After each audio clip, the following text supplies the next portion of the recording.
여러분 뭡니까 이게? Becoming a Nation of Leaders라고 되어 있죠. Becoming a Nation of Leaders. 사실 이 책을 영어로 제목은 기억이 나는데 이걸 뭐 어떻게 번역해야 되나 당시에도 뭐 이게 어떻게 될까요? 독자의 나라 만들기 독자의 나라 만들기 뭐 독서하는 나라 만들기 보통 뭐 만들 수 있겠죠.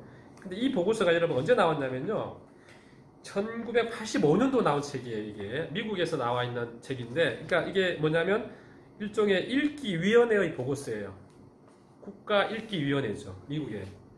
근데 여러분도 뭐 아시겠지만 지금 이렇게 우리가 국가 교육 내에서 의사소통 중심 읽기라는 부분을 이렇게 지도하고 또는 인지심리학적인 측면 그런 면에서 지도하는 부분들은 상당히 적지 않은 부분들이 미국의 어떤 그런 읽기 지도에 영향을 많이 받았습니다. 이론적으로 보면 우리는 이전에는 어땠습니까? 우리 한국의 서당이라든지 또는 뭐 고구려백제 신라 당시의 어떤 그런 문자 지도 당시로 리트러시가 있었겠죠. 그때 리트러시는 문자의 핵심이 뭐였습니까? 주로 한자 또는 한문과 관계되었겠죠. 한자와 한문을 여러분 그때는 어땠습니까?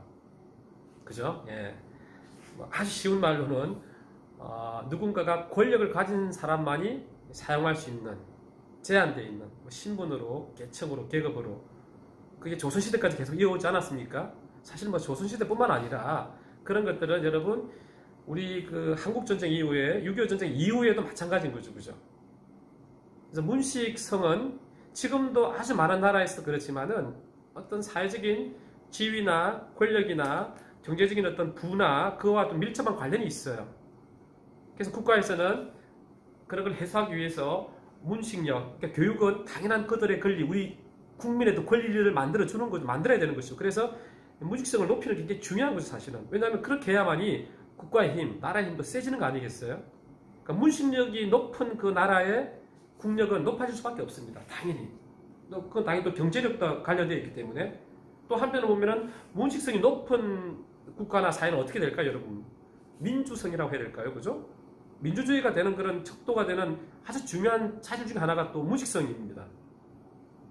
읽기 쓰기 능력이 미약한 그런 집단과 사회에서는 민주화되기가 쉽지 않은 거거든요. 그러니까 이게 여러 가지가 있는 거죠. 정치적으로도 그렇고. 근데 왜 이 책을 제가 보여드리냐. 이게 제가 대학교 다니기 전에, 그래서 대학교 다니면서 이 책이 나온 책인데, 대학교 다니면서 이 책을 받은, 뭐 영어 실력이 썩 좋았겠습니까?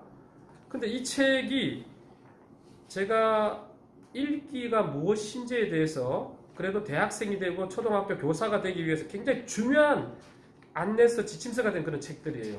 이 내용을 여러분, 아마 혹여 여러분 이 책을 찾을 수 있는지 모르겠지만은 상당히 오래된 책들인데, 그때는 영어 실력이 없으니까 막 그냥 모든 단어에 밑줄 그어가면서 찾고 그랬는데, 이 내용을 보면 여러분, 한번 보시겠어요?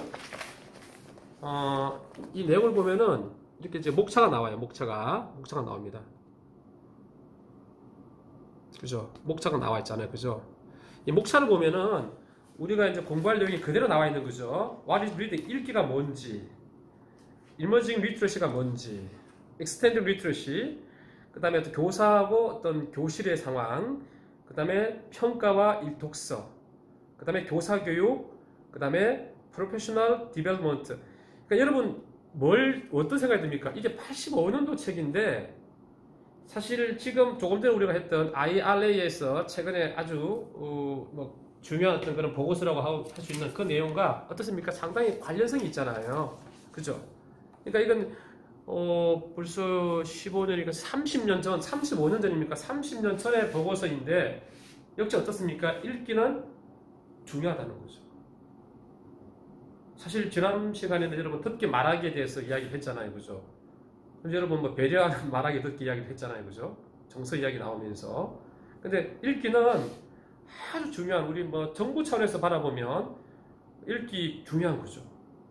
물론 뭐 쓰기는 읽기 또 따라오는 부분도 있는 건데 그거는 여러 가지 또 문제가 관련되어 있습니다. 뭐 예를 하나 들면은 지금은 외국에서 오는 우리 와서 또 일하는 분들이 많잖아요. 그죠? 노동자들이 많은데 그분들 같은 경우 여러분 어떻습니까?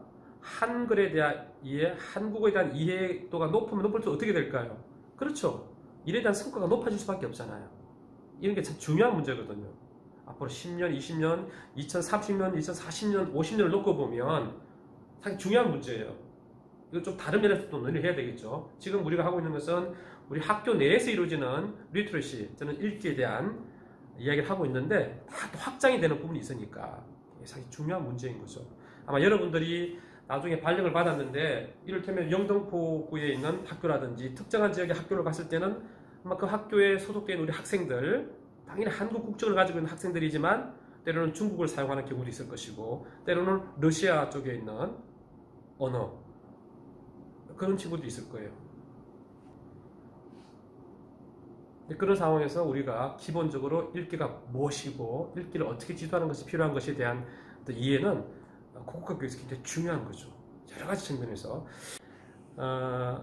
읽기 교육과정 나옵니다. 성취 기준만 먼저 볼게요. 이건 내용 성취 기준이라고 하는데요. 자, 여기 보니까 맨 먼저 나오는 성취 기준이 글자, 낱말, 문장을 소리내 읽는다라고 되어 있죠.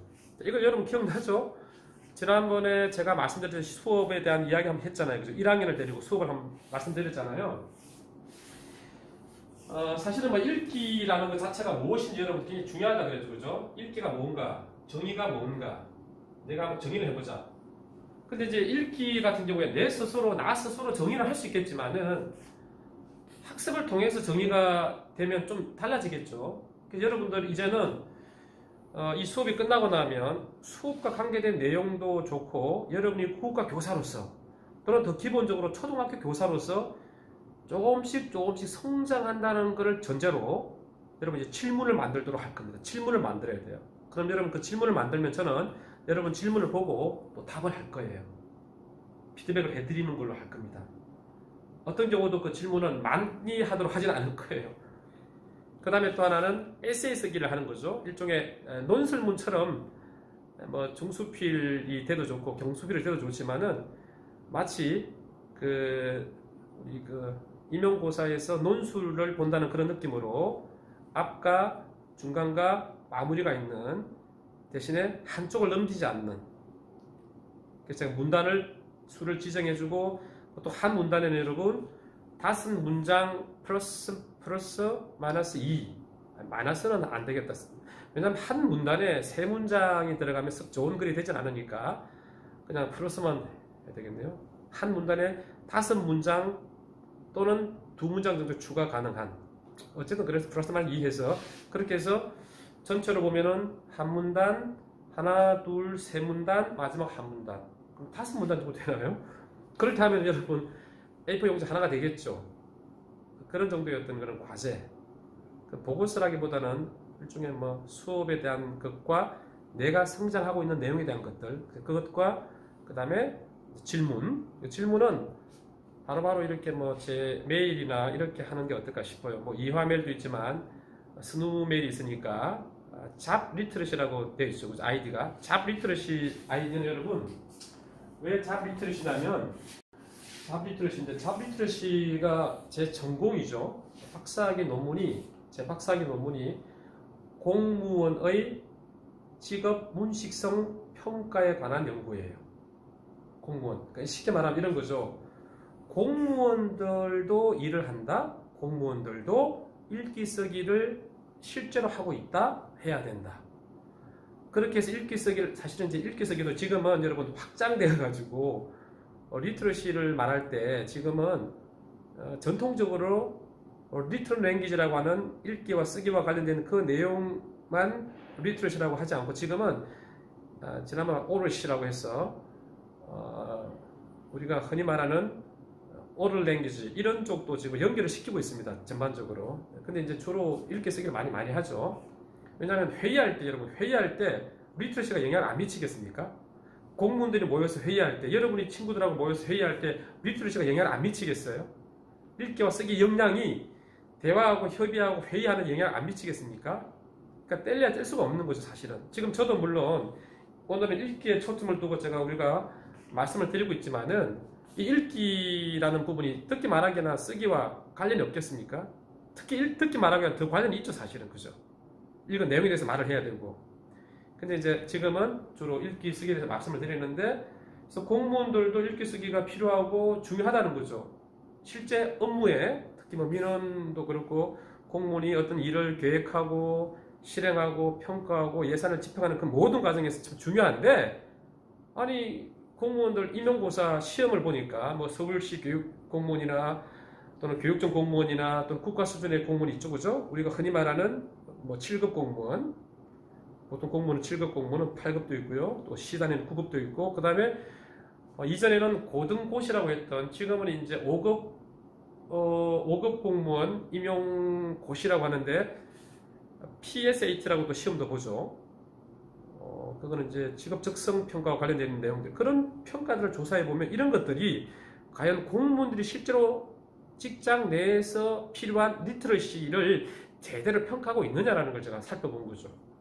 근데 공무원 시험 문제를 보면 특히 이제 서울시라든지 7급이나 9급 공무원 시험을 보면은 어떤 문제를 묻습니까? 문법 문제는 여러분 어떻습니까? 때로는 필요하죠. 지식이 필요한 경우도 있잖아요. 그죠? 근데 그 문법 문제를 또 많지만 문학 문제가 나오는 거죠. 조선시대에 어떤 그런 가사를 묻기도 하고, 고려가요 뭐 그런 걸 묻기도 하고, 신라 향가를 묻기도 하고, 그런 문제가 과연 공무원의 어떤 그런 문식성에 어떤 영향을 미치는가, 긍정적인 영향을 미치기 힘들다는 거죠. 뭐 그런 전반적인 그런 논문이었어요. 그래서 개선이 필요한 거죠. 그래서 이제 잡 리터러시가 서민들에게도 리터러시가 필요하다는 그런 입장이에요. 예를 들면 여러분도 마찬가지. 여러분은 어떤 잡 리터러시가 필요하겠습니까? 가장 기본적으로 여러분 독서해야 되잖아요. 읽어야 되잖아요. 여러분 독서하는데 여러분에게 어떤 읽기 전략이 필요할까요? 아마 여러분들은 뭐 당연히 많겠지만 뭐 요약하기는 안 필요하겠습니까, 여러분? 책을 읽어야 되는데 요약하기만 필요하겠습니까, 여러분? 중심 생각 찾기 전략은 어떻습니까, 여러분? 안 필요하겠어요, 여러분? 저도 지난번에 읽었던 책이긴 한데 또 총균세를 다시 한번 살펴보면서, 왜냐면 바이러스가 나오니까 표본에서 아토 알파가 스페인 장교에게 잡히는 그 어떤 장면들이 어마어마하게 중요한 그런 역사적인 어떤 그런 사건인데, 뭐 저도 그 보면서 좀 참 안타깝기도 하고 당황스럽기도 하고 참. 근데 결국 그 이면을 바라보면 그래서 이미 앞서 나갔던 어떤 그런 문화들, 문명의 어떤 그런 결과로 나타난 것들, 뭐 총이든 또는 어떤 뭐 새로 만들어서 온 뭐 그 무엇들이라든지 문자라든지 뭐 정치 제도라든지, 그죠? 근데 또 한편으로는 유럽에서 이미 가지고 있던, 복원되고 있던 바이러스들이 새로운 어떤 세계, 신세계에 들어오면서 많은 사람들이 버티지 못하고 어마어마하게 또 쓰러져 나가는, 그래서 결국은 뜻하지 않게 어떤 그들의 어떤 세계가 되어버리는 뭐 그런 부분들이잖아요. 그럼 이미 지금 제가 읽었지만은 이것도 제가 가지고 있는 배경 지식을 가지고 제 나름대로 막 구성한 걸 거예요. 사람마다 각기 다르게 해석할 것이고, 저는 제 입장에서 제 나름대로 할 텐데, 이건 어떻습니까, 여러분? 이해를 바탕으로 제 머릿속에는 분명히 남아있겠죠. 뭐가 남아있겠습니까, 여러분? 아마도 중요한 내용들이 남아있을 거예요, 그죠? 요약하기가 자연스럽게 이루어지는 거죠. 근데 이거는 성인이 되어서 여러분 자연스럽게 할 수도 있을 겁니다. 근데 제가 우리 형님에게, 지금 시골에 계시는 형님이, 무슨 일을 하시는 형님에게 제가 그 책을 읽고 형님 요약해서 말해주세요라고 하면 요약할 수 있을까요? 할 수 있겠죠. 어느 정도 할 수 있겠죠. 성인이기 때문에. 왜? 배워온 것도 있지만 제가 지난번에 말씀드렸지만 인간은 기본적으로 무엇인가를 정리할 수 있는 힘은 있는 거예요, 분명히. 그죠? 근데 우리 아이들도 마찬가지거든요. 근데 정리를 하는데 효과적으로 정리하는 거는 미약할 수 있을 거예요. 그죠? 꼭 필요한 내용들. 왜? 무엇 때문에? 어떻게 해서? 그렇게 해서 그 다음에 어떤 일이? 왜 이 글을 썼을까? 그리고 그 다음에 일어날 일은 뭐지? 이걸 통해서 우리는 뭘 배우게 되지? 아마 그런 중요한 것들을 넣어서 요약을 해야 되지 않겠습니까? 이를테면, 예를 들면. 그래서 독서 전략에서 요약하기는 아주 중요하게 다루어지는 전략인 거죠, 사실은.